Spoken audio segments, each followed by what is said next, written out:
Good evening, everyone. I'm awfully sorry for the delay, technological issues at this stage, but thank you so much for joining. And if you're seeing this later on YouTube, thank you so much for watching it as well. For those who haven't seen me before, my name is Dr. Davina Lloyd, and I am privileged to be the chair of the CEDAW People's Tribunal. And I am a part of a very small group of, of volunteers who are trying to make the biggest change for women in history. Um, for those of you who have not heard of us before, we are trying to be completely open and transparent, and you will be able to be meeting us and the whole team as we give our live streams over the next few weeks. Please visit the Facebook page where you'll find more information about CEDAW and what it means to all women and girls in this country. So this has grown from the Back to 60 movement, the movement that's done more for those pensioners than any other movement, because it's got the case out there, it's taken the government court. No other organisation has got this far in meeting justice for women born in the 1950s. We, however, are going one step further than that, and we are looking for justice for all girls and women, essentially over half the population of this country. And the way in which we are doing that is by trying to set up a people's tribunal. And this tribunal will investigate why CEDAW, the Convention on the Elimination of All Forms of Discrimination Against Women, has not yet been incorporated into domestic law. Why has there been a delay? Why is it going to be of use? And how can we actually get it into UK law? So it's a huge, huge tribunal, like all tribunals are. And we're trying to run it on an absolute shoestring and doing things as cheaply as we possibly can. None of the money that we raise is going to the Back to 60 fund. This is an entirely separate crowdfunder. So you may ask, why? Why do women need this? Haven't we got everything that we need? Isn't the garden rosy? I don't think it is. The 1950s women will tell you it's not. They will tell you that they have been discriminated against, and so have women in every single generation been discriminated against and continue to be discriminated against.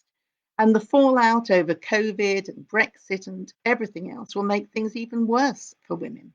And that is why it's important that this UN convention that has been ratified by 188 countries across the world actually is incorporated into UK law and makes that difference for all girls and women. Now, Margaret Thatcher actually was the one who ratified this in the 1980s. It was set up in 1979 by the UN, and it's been 40 years, and there's been little or no progress. Yes, we have an Equality Act.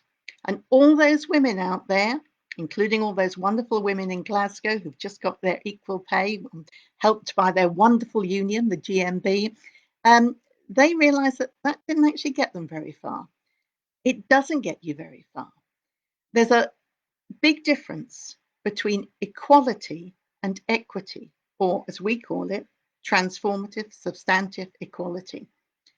And the example that goes around on the internet, and you can look this up, everything I say can be verified. You can look it all up. I'm not making anything up. If you look up equality versus equity, you will see that the example that's given is three friends who are going to watch, I want to watch a baseball match. It's an American example. I'm sorry for it being an American example. And they get there and the fence is quite high. So one of them can just about see over. The other one can't see over at all. And the other one's even shorter. So what equality would do would give all of them the same sized box to stand on.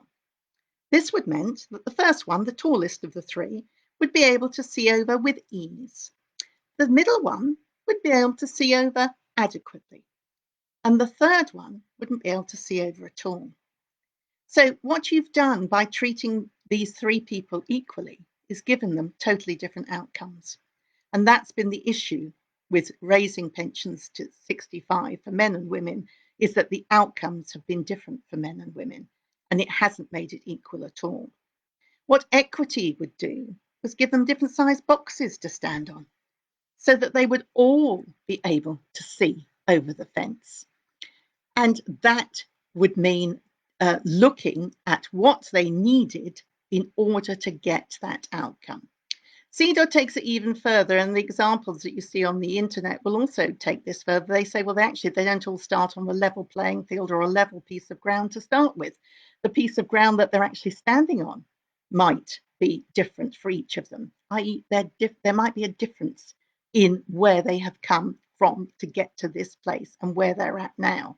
And that certainly was the case for the 1950s women, that generation suffered enormous discrimination during their working life that has made them a different generation, a subclass, as Michael Mansfield, our lawyer, had said. And that is why you have to look at what's gone on in the past. And that's exactly what CEDAW does. It looks at past inequalities and puts them right. It covers all girls, all women, during every aspect of their life. And what we're going to be doing over the next few weeks is sending you live streams explaining that in detail so that you can actually be aware of exactly how this will impact on you and on your children and on your grandchildren, that this is going to be the biggest change. And if we want to just wait for the government to do something, we could be easily waiting another 40 years. Look at what has happened in America with the equal rights movements there, the Equal Rights Amendment. It has taken nearly 50 years to get to where they are. And right now, the Republicans don't wish to have it succeed, and so they wish to put an end to how long it can take for this law to go through. It can take an interminable time if you're waiting for politicians to do this. It's important that the people who are going to benefit, that is more than half of the people in this country, actually take the law into their hands and actually put something together to make things move forward. And that is why we're asking you for money. And if anybody can think of a way we can do this more cheaply and have a legal case more cheaply, please let us know. We're doing it all as volunteers. We are not receiving a penny for any of the work that we do. And we're doing it because we think it's the right thing. We're doing it because we feel that if we don't do it, who's going to do it? And if we don't do it now, when is it going to get done? And I'm reminded, having seen the programs recently about Mrs. America, about ERA in America, of the wonderful Shirley Chisholm. And to paraphrase what she said, it was, if we don't demand equality now, we will be always condemned to accept the crumbs from the cake. We will always have to accept what men give us. Please support this now. Please go to crowdfunder page. It's a reputable site.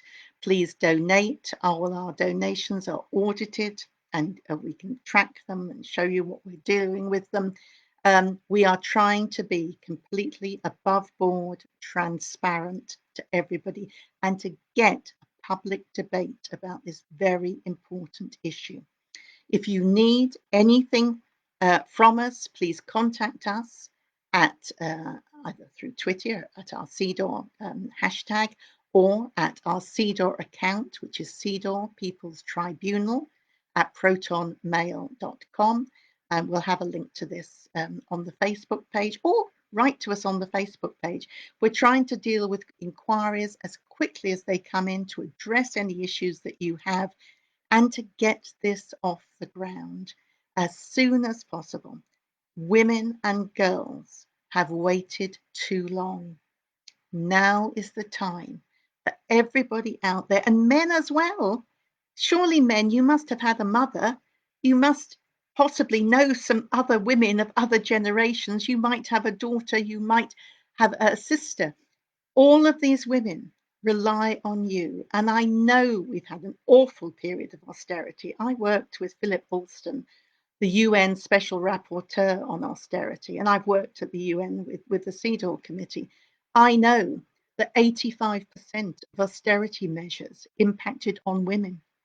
I know that women will suffer once the furlough system changes. I know that. I cannot sit by and wait for this to go on and on and on. We must get this off the ground now. I understand that money is tight. It's tight everywhere. If you cannot give us anything, please share this. Share this with everybody you know. We need people, the people of this country, to get behind this and make history.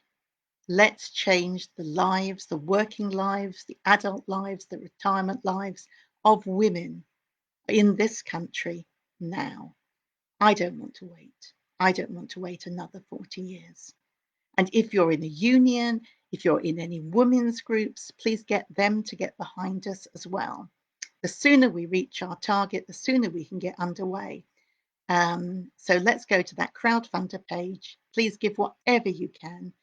The more people give a little bit, the sooner that will build up. Spread the news to everybody. Get involved. Visit our Facebook page. Find out about us. Find out about how this will transform women's lives. And don't wait any more time. Thank you for listening.